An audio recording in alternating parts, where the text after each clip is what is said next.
जय श्री कृष्णा सब।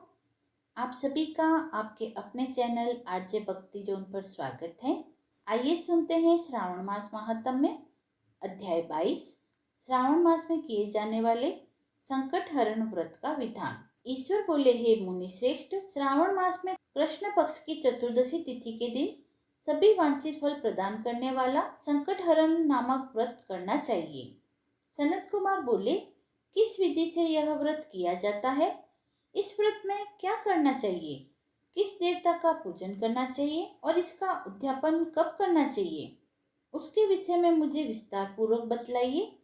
ईश्वर बोले, चतुर्थी तिथि के दिन प्रातः उठकर दंत धावन करके इस संकट हरण नामक शुभ व्रत को करने के लिए यह संकल्प ग्रहण करना चाहिए, हे देवेश, आज मैं चंद्रमा के उदय होने तक निराहार रहूंगा और रात्रि में आपकी पूजा करके भोजन करूंगा।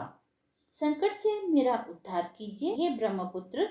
इस प्रकार संकल्प करके शुभ काले तिलों से युक्त जल से स्नान करके समस्त आहनिक कृत्य संपन्न करने के अनंतर गणपति की पूजा करनी चाहिए।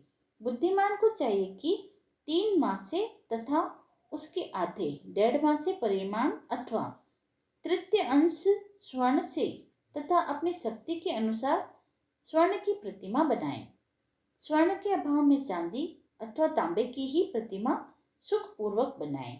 यदि निर्धन हो तो वह मिट्टी की ही शुभ प्रतिमा बना ले, किंतु इसमें वित्त साठ्य न करें, क्योंकि वित्त साठ्य करने पर कार्य नष्ट हो जाता है।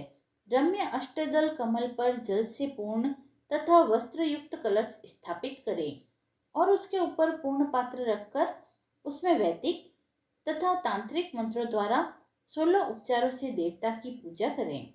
हे विप्र, तिल युक्त 10 उत्तम मोदक बनाएं। उनमें से 5 मोदक देवताओं के समक्ष निवेदित करें और 5 मोदक ब्राह्मणों को प्रदान करें।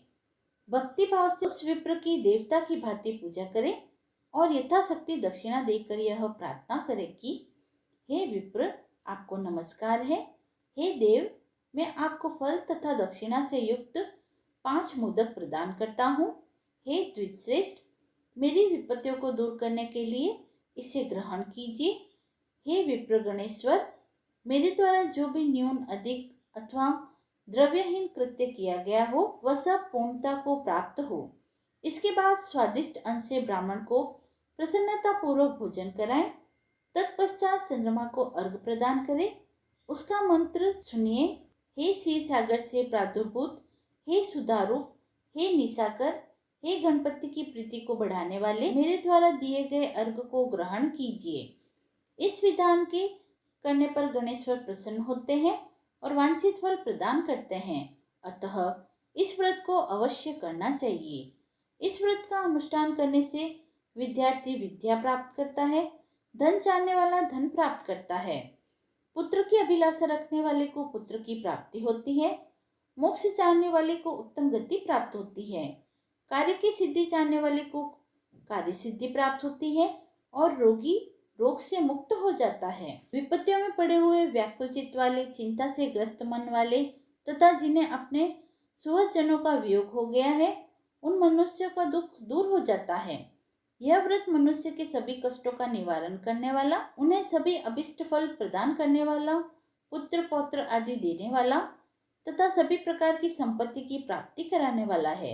हे सनत कुमार, अब मैं पूजन तथा जप के मंत्र को आपसे कहता हूँ।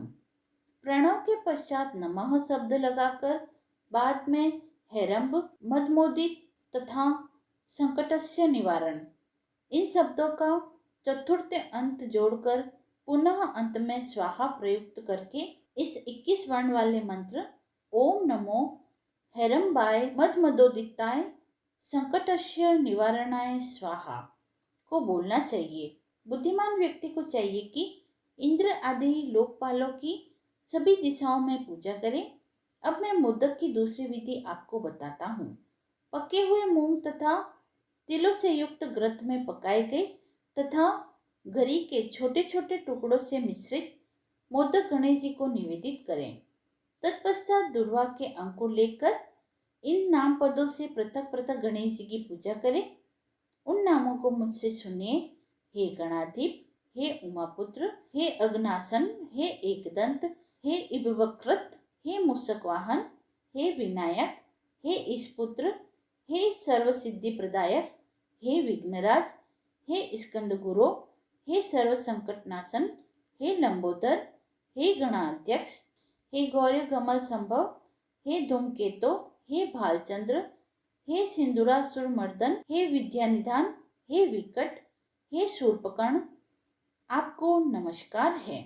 इस प्रकार इन 21 नामों से गणेश जी की पूजा करें। तदंतर भक्ति से नम्र होकर प्रसन्न बुद्धि से गणेश देवता से इस प्रकार प्रार्थना करें। हे विघ्नराज, आपको नमस्कार है। हे उमापुत्र, जिस उद्देश्य से मैंने यथाशक्ति आज आपका पूजन किया है, उससे प्रसन्न होकर शीघ्र ही मेरे हृदय स्थित मनोरथ को पूर्ण कीजिए। हे प्रभु, मेरे समक्ष उपस्थित विविध प्रकार के समस्त विघ्नों का नाश कीजिए। मैं यहाँ सभी कार्य आपकी ही कृपा से करता हूँ। मेरे शत्रुओं की बुद्धि का नाश कीजिए और मित्रों की उन्नति कीजिए। इसके बाद 108 आहुति देकर होम करें। तत्पश्चात व्रत की संपूर्णता के लिए मोदकों का वायना प्रदान करें। उस समय यह कहें, गणेश जी की प्रसन्नता के लिए मैं 7 लड्डू तथा 7 मोदकों का वायना फल सहित ब्राह्मणों को प्रदान करता हूँ।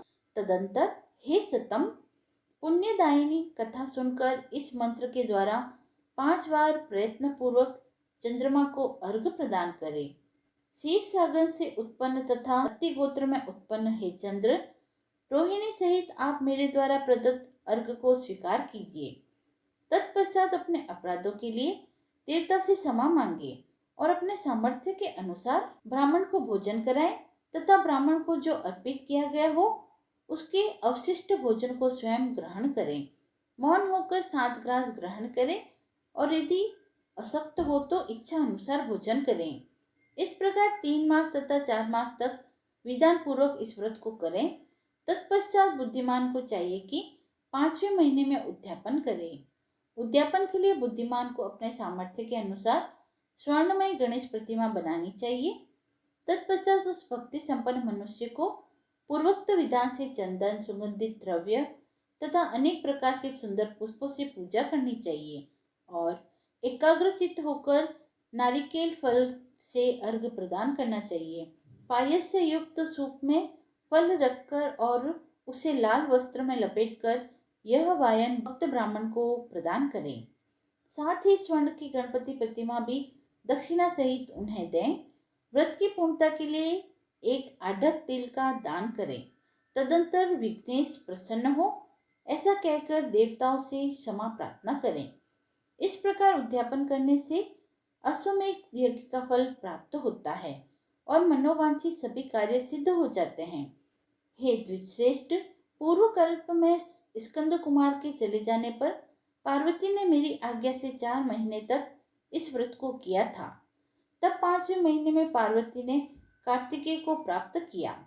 समुद्र पान के समय अगस्त जी ने इस व्रत को किया था और 3 मास में विघ्नेश्वर की कृपा से उन्होंने सिद्धि प्राप्त कर ली। हे विपेंद्र, राजा नल के लिए दमयंती ने 6 महीने तक इस व्रत को किया था। तब नल को खोजती हुई दमयंती को वे मिल गए थे। जब चित्रलेखा अनिरुद्ध को बाणासुर के नगर में ले गई थी तब वह कहाँ गया और उसे कौन ले गया, यह सोचकर प्रद्युम्न व्याकुल हो गए थे। उस समय प्रद्युम्न को पुत्र शोक से पीड़ित देखकर रुक्मिणी ने प्रेम पूर्वक उससे कहा, हे पुत्र, मैंने जो व्रत अपने घर में किया था उसे बताऊंगी, तुम ध्यान पूर्वक सुनो। बहुत समय पहले राक्षस तुम्हें उठाकर ले गया था। तब तुम्हारे वियोग जन्य दुख के कारण मेरा हृदय विदीर्ण हो गया था। मैं सोचती थी कि मैं अपने पुत्र का अति सुंदर मुख कब देखूंगी।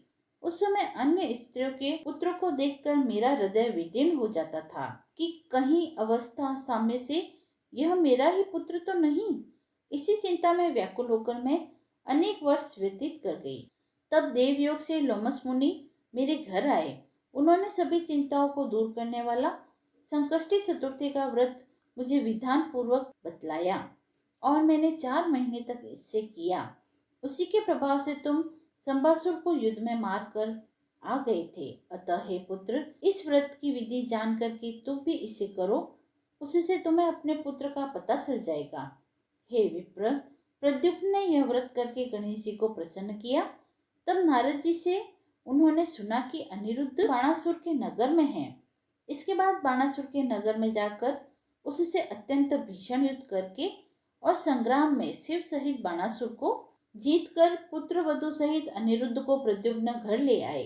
हे मुने, इसी प्रकार अन्य देवताओं तथा असुरों ने भी विघ्नेश की प्रसन्नता के लिए यह व्रत किया था। हे सनत कुमार, इस व्रत के समान सभी सिद्धियां देने वाला इस लोक में कोई व्रत, तप, दान और तीर्थ नहीं है। बहुत कहने से क्या लाभ, इसके तुल्य कार्य सिद्धि करने वाला दूसरा कुछ भी नहीं है।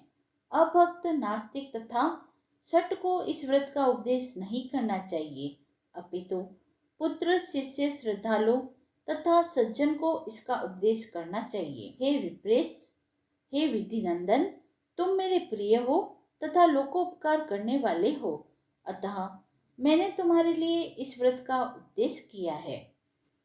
इति श्री स्कंद पुराणे ईश्वर सनत कुमार संवादे श्रावण मास महात्म्य अध्याय 22 समाप्त हुआ।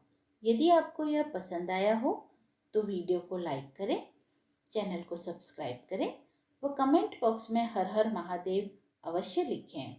और ऐसी ही धार्मिक कथाओं व व्रत महात्म्य को सुनने के लिए जुड़े रहिए आरजे भक्ति जोन के साथ। धन्यवाद।